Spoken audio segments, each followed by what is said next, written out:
насущный вопрос стоит. Вопрос модернизации нашей маршрутной сети, да? В городе Якутске необходимо проводить модернизацию общественного транспорта для того, чтобы он мог отвечать всем требованиям горожан. Мы в 2022 году провели научно-исследовательскую работу. Заказали ее у специалистов, которые занимаются этим по всей России. Люди, которые разбираются в том, как должна работать система общественного транспорта.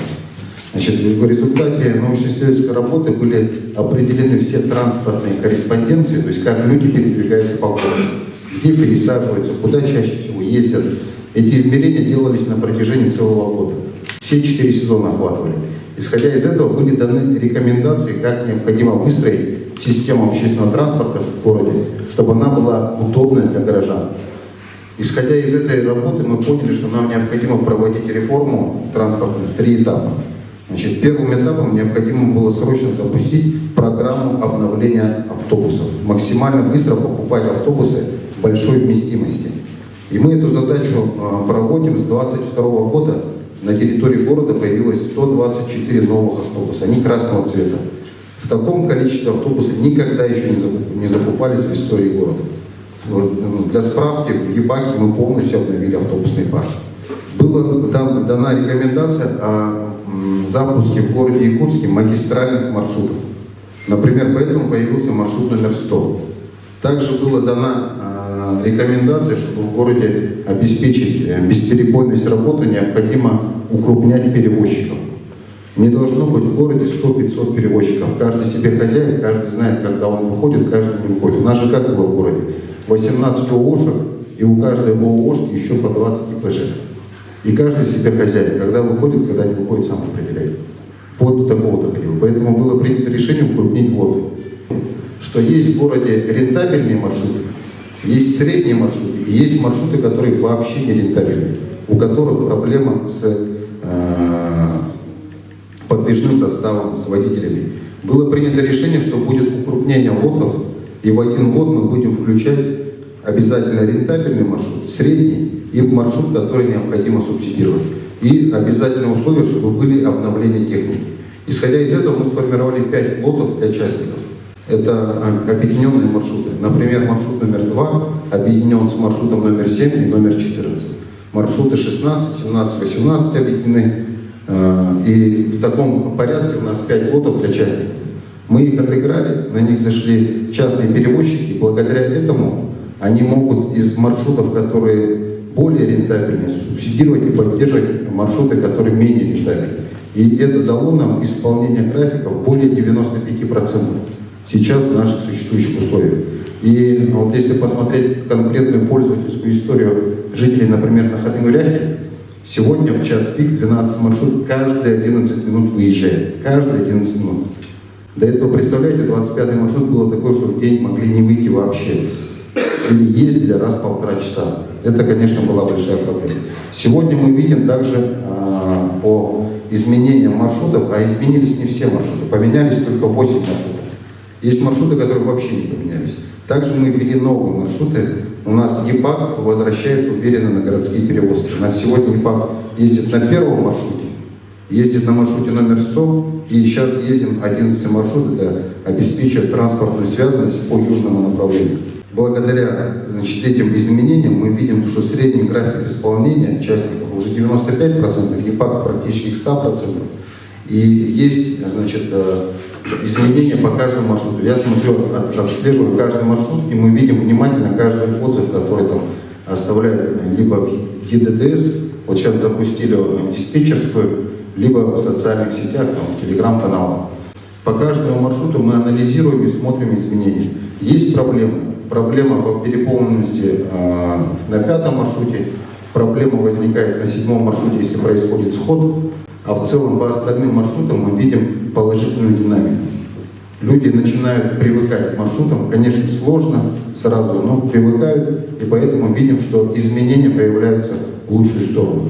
По 5-му маршруту мы точно каждую проблему расшиваем. В понедельник вывели 2 больших автобуса в самый час пик, и уже с понедельника ни одной жалобы, либо фотографии мы не видели на переполненность. Отслеживаем 7-й маршрут, до конца недели еще 2 автобуса мы подготовим из ЕПАКа. для того, чтобы вывести их в те сложные участки, где возникают поклоны. Я уверен, что мы на правильном пути. У нас, в принципе, не было иного варианта для того, чтобы стабилизировать городские перевозки. Следующая наша задача, мы планируем в следующем году дополнительно помочь частникам еще закупить порядка 70 единиц техники в идеале. Если вот сейчас, конечно, сложно с ключевой ставкой, но мы стремимся к этому. Также мы продолжим закупать технику для ИПАК, но для этого нам надо строить ангар, мы это будем делать. И планируем еще усилить наших частных перевозчиков дополнительным выходом на городские линии. Скажите, пожалуйста, кто здесь регулярно ездит на автобусе? Поднимите руку. А кто ездит с проездным? Один человек. Вот из всех, кто ездит на автобусе, с проездным ездит один человек. Я вам открою тогда для других один секрет. У нас по проездному билету самый дешевый тариф по России. Одна поездка стоит 20 рублей. И нигде такой дешевой цены больше нет. Это только у нас в Якутске. Если для сравнения, банковской картой проезд 40 рублей, за наличные 45, а проездной 20 рублей. Мы собираемся сделать следующую вещь. Многие совершают пересадки. И для того, чтобы пересадки были удобные, поставил задачу, чтобы в 2025 году мы поработали и внедрили систему, которая позволяла бы купить проездной по подобию тройки в Москве и в течение часа времени совершить бесплатную пересадку. Тариф, сколько эта тройка будет стоить и прочее, мы сейчас доработаем для того, чтобы это все дело могло интегрироваться. Но смысл понятен. И это будет способствовать развитию следующего этапа транспортной реформы. Следующим этапом неминуемо нужно открывать 2 транспортных пересадочных узла. В южной стороне города Якутска в районе Медцентра, а в северной части в районе аэропорта. И по возможности убирать с города Якутска пригородные и межмуниципальные маршруты.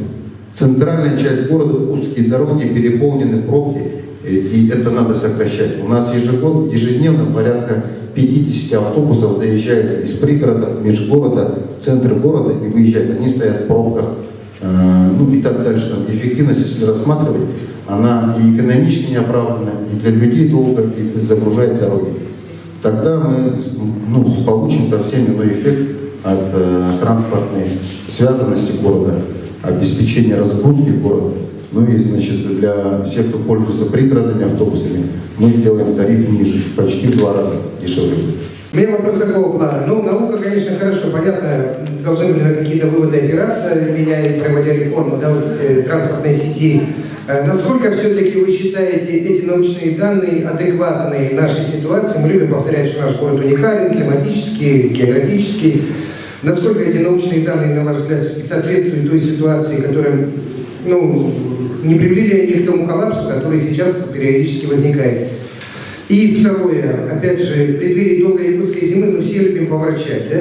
Может быть, не нужно было начинать реформу в декабре, в ноябре месяце, а дождаться марта, весны, когда мы все веселые, добрые, тогда бы и меньше было проблем таких. И мы обратились к лучшим людям, которые в России имеют экспертную оценку по работе общественного транспорта. Они нам дали выводы, какая техника, исходя из наших дорог, может поворачивать, выезжать и покуда какие маршруты должны ездить.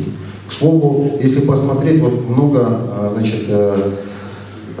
пазиков ездило раньше, да? Выходило максимум, посмотрели на линии у Союзавто 390 пазиков. Выходило на линию, но они не одновременно ездили, были в заказ наряде. Эти 390 пазиков сейчас по пропускной способности меньше, чем то количество автобусов, которые сейчас ездят. То есть они больше.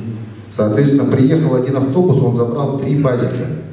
В час пик, пока 3 пазика приедут, либо один большой приедет. Это вот решения, которые даются, в том числе автобусы, какой марки, по каким улицам должны ездить, где какие-то транспортные пересадочные узлы, они были получены из научно-исследовательской работы. Поэтому я считаю, что отталкиваться от мнений экспертов и принимать их во внимание – это правильный подход. Что касаемо периода времени, когда мы зашли в реформу, изменения части маршрутов. Конечно, я согласен с вами, что это надо, лучше было бы сделать в летний период, когда многие ездят на своих автомобилях, многие в отпусках и так дальше. Мы так и планировали. Мы заказали 19 новых автобусов, волгобасов, без которых невозможно было бы начать эту реформу. В один Волгобас 2 БАЗа помещается. Вот новые, как автобусы. Они должны были прийти в июне месяце. К сожалению, завод-производитель, ввиду своих сложностей, официально нас уведомил, что они будут поздней осенью. Автобусы приехали ближе к концу сентября. Далее обязательная постановка на учет, получение маршрутных лицензий и так дальше. Все это потребовало времени практически до 18 ноября. И мы понимаем, что без новых автобусов заходить в это изменение маршрутов не имеет смысла. Дождались, пока они получат всю документацию. Почему это надо было делать именно сейчас, а не дождаться до весны? Я еще раз повторюсь, что 25-й маршрут, скорее всего, за эту зиму несколько раз случилась бы вещь, которая не оправдана, реальный коллапс. Если бы он не вышел на линию, или вышел 1 или 2 автобуса, и люди не смогли бы уехать вообще. То же самое по 15-му маршруту. Выходило 5 машин по 1,5 часа. Я езжу на работу через улицу Ильинская. Я каждое утро видел на Ильинской люди, которые стоят на остановках. С момента запуска 12-го маршрута на Ильинской на остановках люди не стоят. Потому что в час пик, как московское метро, каждые 11 минут идет автобус, каждые 11 минут идет автобус. И он должен так работать. Пройдет время, мы привыкнем к этим маршрутам. Главное в обработке общественного транспорта – это стабильность. Поэтому ждать времени не было. К сожалению, мы попали в этот период, у нас не было возможности ждать до весны. 25-й маршрут, 15-й маршрут, к сожалению, ситуация была для них критической. Нельзя ли вот на маршрут маленькие микроавтобусы еще пустить? Хорошая инициатива, мы ее тоже, она, более того, я скажу, она у нас работает. Подвозные маршруты. У нас, например, есть кангаласский автобус. Подвозит людей уже дальше на гору и развозит. Подвозной маршрут. Подобные же маршруты подвозные у нас должны запуститься. Например, они могли бы с частного сектора собирать людей и вывозить их на транспортный пересадочный узел, например, тот же у аэропорта. Далее с аэропорта либо на магистральных маршрутах, либо на маршрутах, которые едут до центра. Подвозные маршруты обязательно будут. И они должны быть класса меньше. Ну, говорили еще, возможно, подорожание перенести на весну. Вот об этом хотелось бы. Нельзя не учитывать факт того, что дорожают запчасти, дорожает надо повышать заработную плату работникам, дорожает сама техника. И поэтому, хотим мы того или нет, ежегодно повышается цена на общественный транспорт везде. Даже в московском метрополитене повышается цена на проезд. Сегодня мы понимаем, что хотим мы того или нет, то это правда жизни. Сейчас нам удалось достигнуть консенсуса и прийти к решению, что в зимний период пока наши горожане привыкают с новой системой маршрутов, новым способом корреспонденции по городу, мы не будем повышать маршруты, стоимость за проезд для наших пассажиров «Союзавто». Это решение мы приняли. К этому вопросу мы вернемся после того, как люди привыкнут и ситуация стабилизируется. Но с точки зрения точно не первый квартал, потому что пока люди будут привыкать, мы не будем этого делать. То есть мы здесь об этом договорились. На неопределенный срок перенести. Пока да. Что было бы круто запустить маршрутное такси, которые были бы маленькие микроавтобусы, которые бы перевозили людей быстрее и по цене чуть дороже. Я полностью согласен с идеей, что необходимы и такие формы перевозок, но я повторюсь, что самое большое ограничение в системе общественного транспорта – это водители. Сейчас нет водителей.